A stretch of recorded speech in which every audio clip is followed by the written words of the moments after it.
Stasiun Radio Malabar di Gunung Puntang, Cimaung, Kabupaten Bandung merupakan yang tercanggih pada zamannya. Jauh sebelum fungsinya sebagai tempat penyiaran radio, tempat tersebut juga cukup sakral bagi masyarakat sekitar juga para pejabat. Asisten Manajer Gunung Puntang KBM Perhutani Jawa Barat Banten, Sugih, mengatakan di area stasiun Radio Malabar terdapat sejumlah tempat lain selain reruntuhan bekas kantor Radio Malabar. Pada tahun 1917 hingga 1923, pemerintah Hindia Belanda membangun sebuah stasiun radio terbesar dengan sistem operasi tercanggih pada saat itu. Bahkan saking modernnya stasiun pemancar yang dirancang oleh insinyur elektro kenamaan lulusan Jerman bernama Dr. Insinyur Cornelis Johannes de Groot itu sempat diperhitungkan dan masuk ke sejarah perkembangan radio dunia karena jadi penghubung komunikasi Indonesia-Belanda sejauh 12,000 km. Keunggulan tersebut terdapat pada sistem pemancar tanpa kabel dalam kurung nirkabelnya yang merupakan satu-satunya dan pertama di dunia. Dalam ulasan sejarah komunikasi di Bandung lewat buku Jitaroem Plain Bandung dalam kurung 2014, Sudarsono Katam menyebut jika sistem pemancar tersebut merupakan yang pertama di dunia. Hal ini dikarenakan menggunakan sistem peluncur listrik untuk mengangkat gelombang sebesar 750 volts dan daya 1 mA. Dari situ gelombang radio ribuan kilowatt bisa terbangun, bahkan dengan tanpa kabel sehingga tidak terganggu kegiatan Perang Dunia Pertama pada zamannya.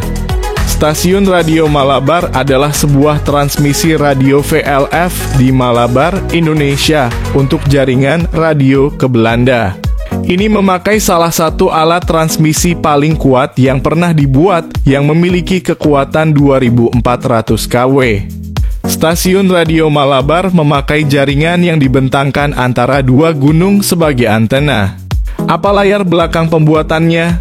Berawal dari keinginan untuk menghubungkan Belanda dengan Hindia Belanda secara nirkabel, didorong oleh situasi Perang Dunia I yang tidak memungkinkan ketersediaan kabel serta rentan secara teknis dan politis. Maka, dipilihlah koneksi gelombang panjang untuk menghubungkan kedua negara tersebut. Dua Willem Smith dan Cos Transformatoren Fabriek memasok kumparan besar dan beberapa trafo. Sementara generator dipasok oleh Smith Slicker Fair. Sebagai pendukung tenaga listrik dibangun PLTA Dago, PLTA Plengan dan PLTA Lamajan serta PLTU di Dayakolot. Antena dibentangkan sepanjang 2 km antara Gunung Puntang dan Gunung Halimun untuk memancarkan gelombang radio. Ketinggian antena dari dasar lembah rata-rata 350 meter. Antena dibangun mengarah ke Belanda yang berjarak 12,000 km dari Gunung Puntang. Stasiun Radio Malabar diresmikan oleh Gubernur Jenderal Dirk Vogt pada 5 Mei 1923.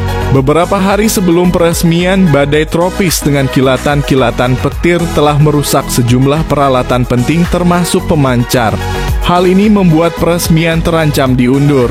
Namun ternyata peresmian tetap dilakukan dengan cara mengirim pesan telegraf radio kepada Ratu Belanda dan Menteri Urusan Koloni, tetapi tidak ada jawaban dari stasiun di Belanda.